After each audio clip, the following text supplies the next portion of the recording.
Nous vous aimons, madame. Tels sont les mots par lesquels Jean d'Ormesson accueille Simone Veil à l'Académie française en mars 2010. C'est aussi le titre d'une exposition et de son catalogue qui lui est consacré à l'Hôtel de Ville de Paris jusque fin août à Paris. 4 ans après sa mort, 3 ans après son entrée au Panthéon, cette exposition retrace le parcours exceptionnel de Simone Veil, cette femme survivante de la Shoah, mère de 4 enfants, magistrate, ancienne ministre, première présidente élue du Parlement européen, académicienne qui œuvra tour à tour pour la défense du droit des femmes, de la dignité humaine, de la mémoire de la Shoah. Pour nous parler de cette véritable icône républicaine, nous recevons Olivier Rosenberg, le co-commissaire de l'exposition, enseignant et chercheur au Centre d'études européennes à Sciences Po, auteur d'un recueil de citations de Simone Veil, Pensée libre, paru dans la collection Librio chez Flammarion, mais surtout co-auteur du superbe et passionnant catalogue de l'exposition Nous vous aimons madame, chez ce même éditeur. Olivier Rosenberg, bonjour. Bonjour.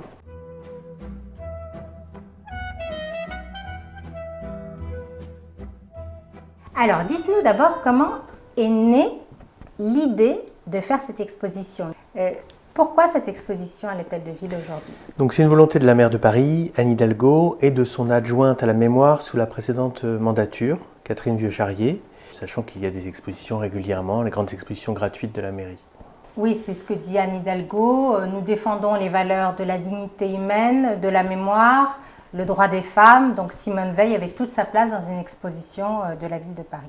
Tout à fait, et en plus, personnellement, elles se sont connues, Simone Veil et Anne Hidalgo.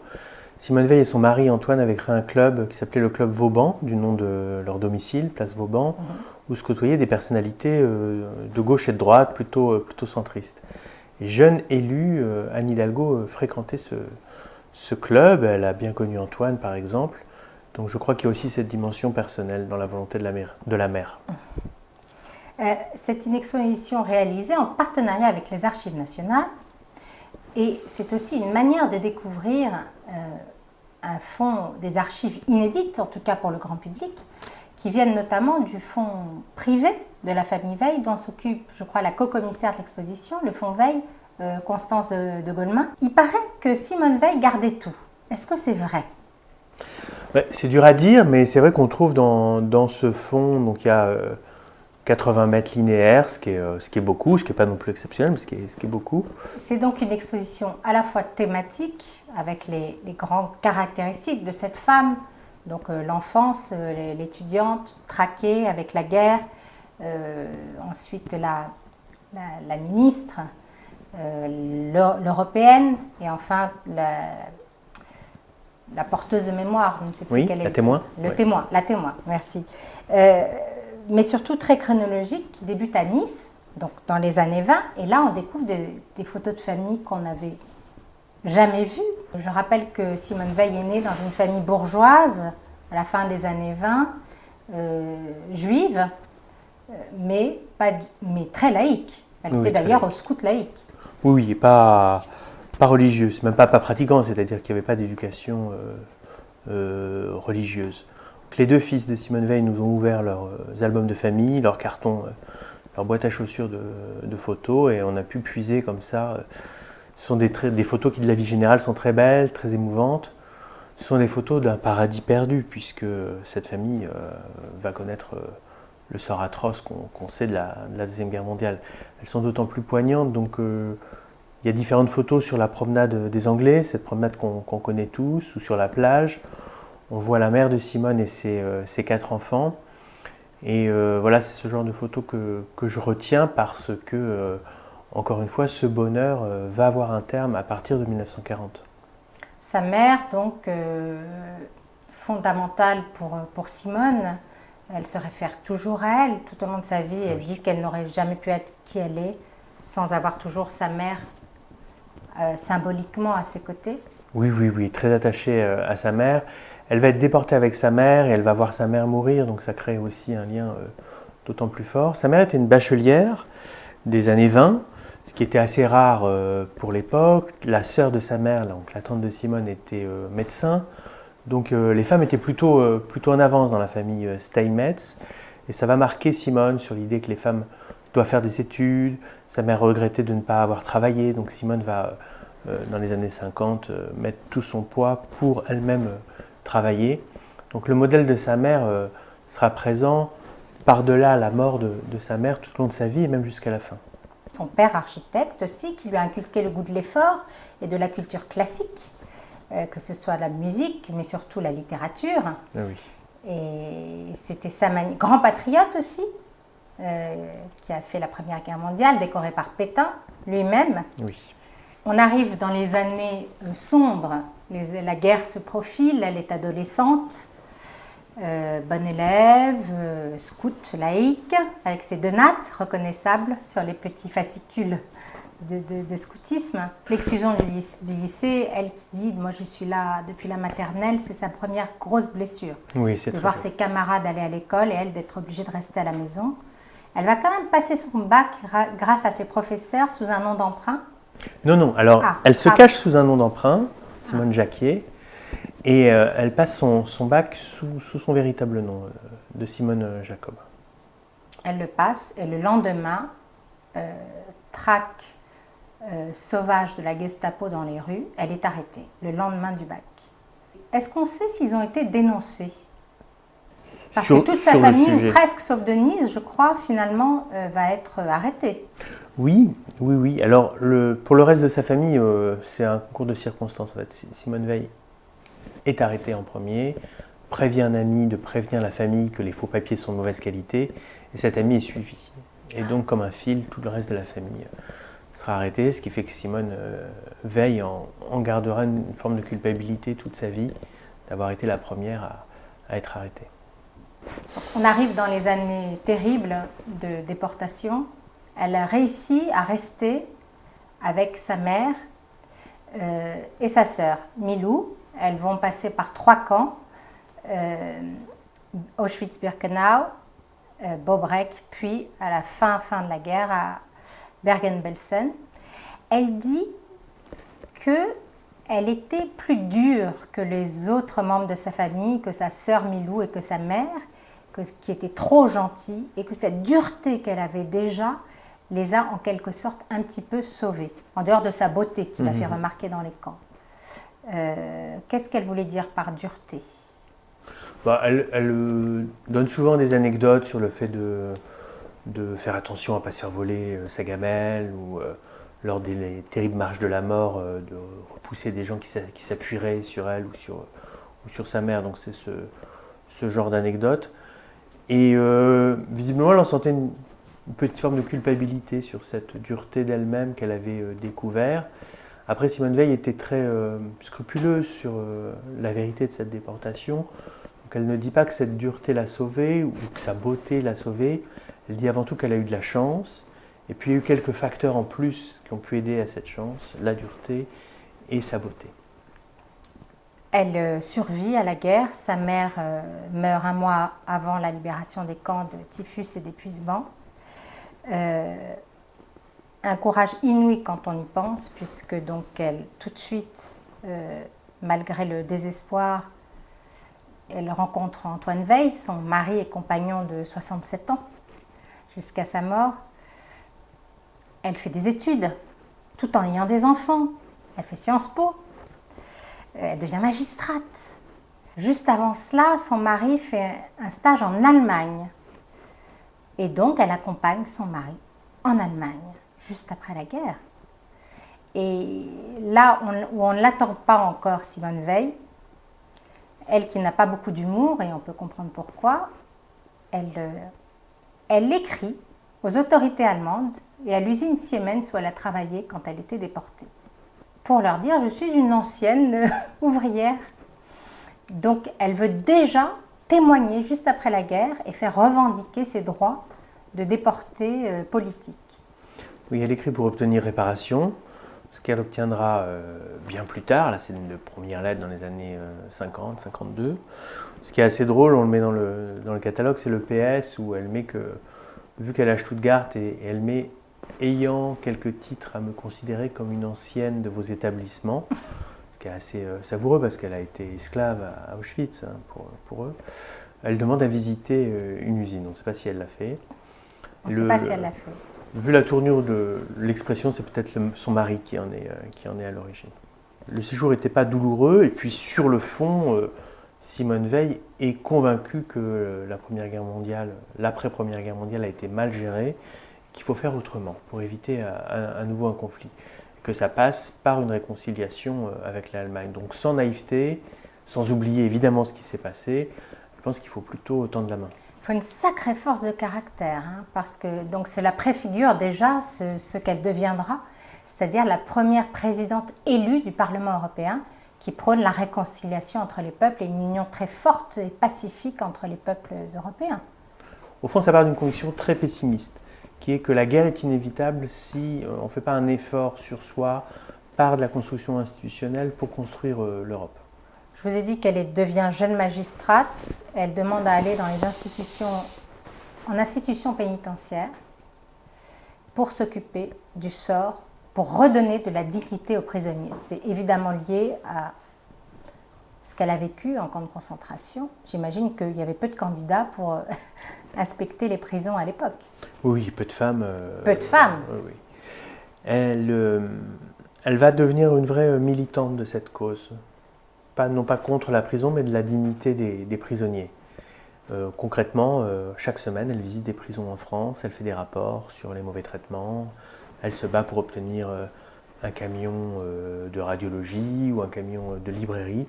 Et ça va vraiment être son activité militante très forte, qui l'amène d'ailleurs à aller en Algérie, en pleine guerre d'Algérie, pour inspecter l'état des prisons françaises et sauver des prisonniers en prenant, après son retour, leur rapatriement en métropole.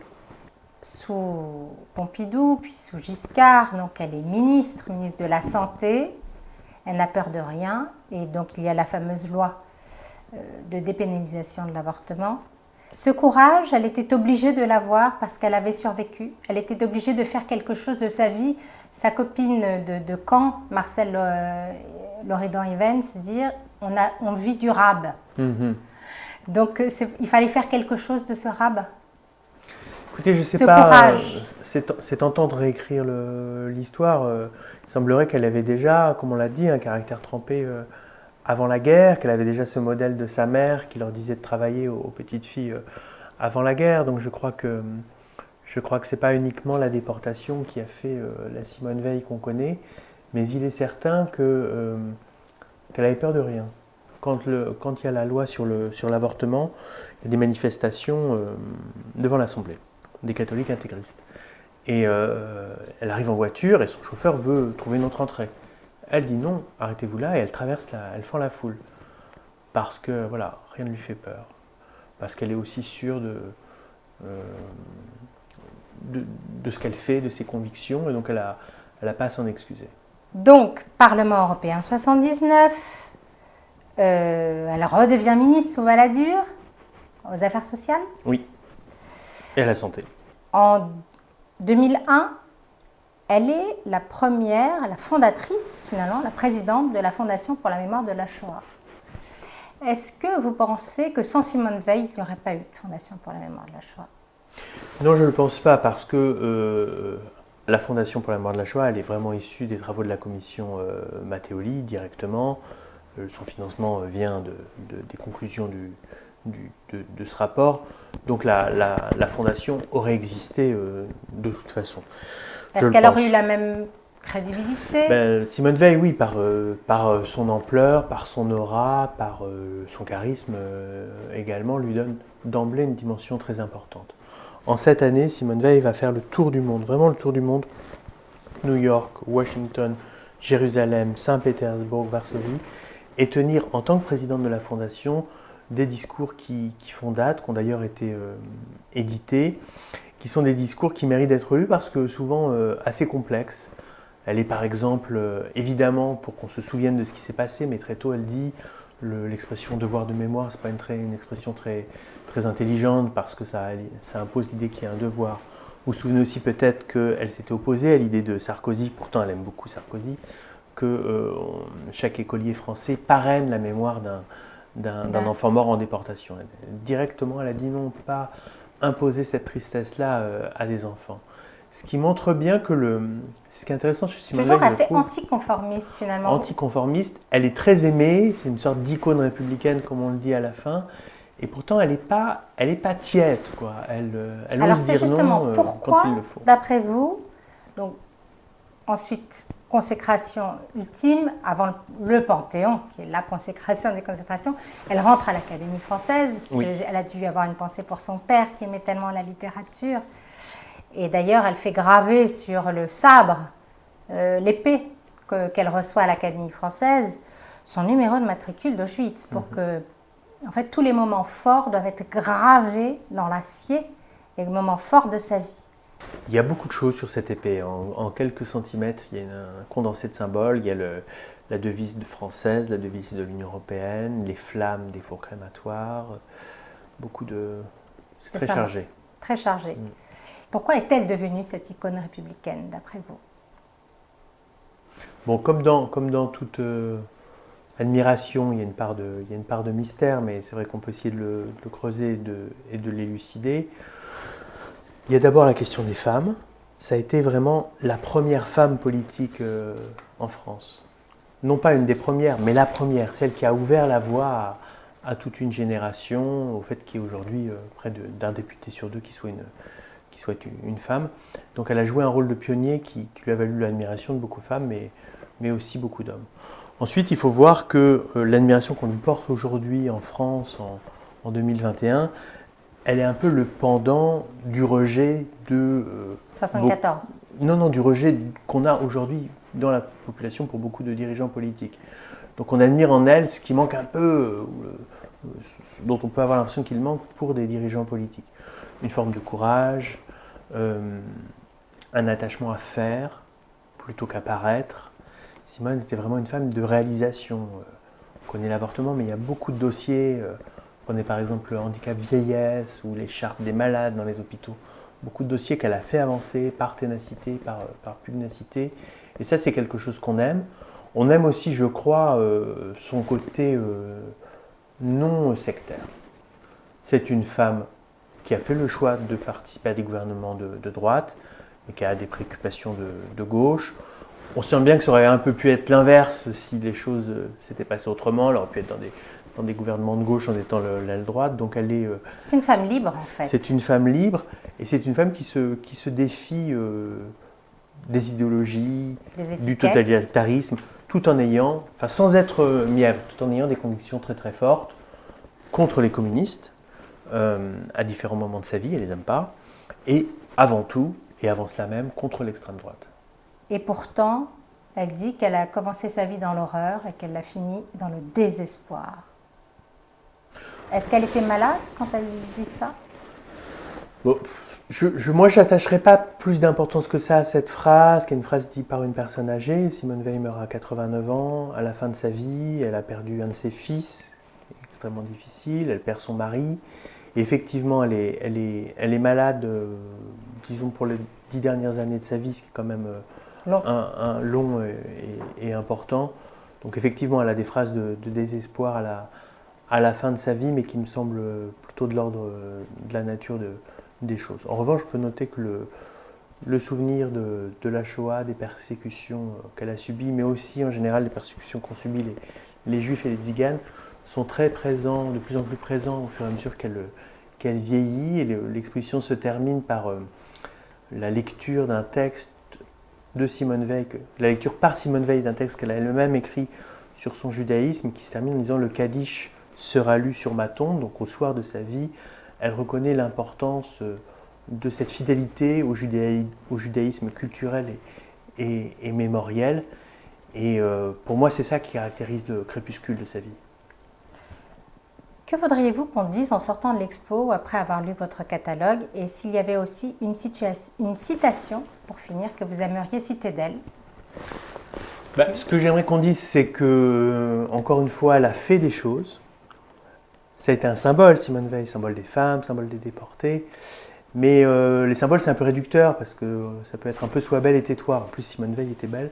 Donc c'est quelqu'un qui a changé la société, qui a changé la France, qui a changé nos hôpitaux, qui a changé nos prisons, qui a lancé des campagnes de lutte contre le tabagisme. Donc cette idée qu'elle a fait des choses, que le politique peut aussi faire quand il le veut, quand les conditions sont réunies, quand on a un peu de courage. La citation que j'aime le plus, je l'ai mise à la fin de l'expo, à la fin du parcours, c'est la dernière phrase de son discours de 1974 contre l'avortement. Donc, la citation, c'est « Je ne suis pas de ceux et de celles qui redoutent l'avenir. Les jeunes générations nous surprennent parfois en ce qu'elles diffèrent de nous. Nous les avons nous-mêmes élevées de façon différente de celle dont nous l'avons été. Mais cette jeunesse est courageuse, capable d'enthousiasme et de sacrifice comme les autres. Sachons lui faire confiance pour conserver à la vie sa valeur suprême. » Je trouvais ça très beau de finir là-dessus parce que c'est un discours d'actualité aujourd'hui pour notre pays qui s'interroge tellement sur son devenir. Olivier Rosenberg, merci. Je vous en prie.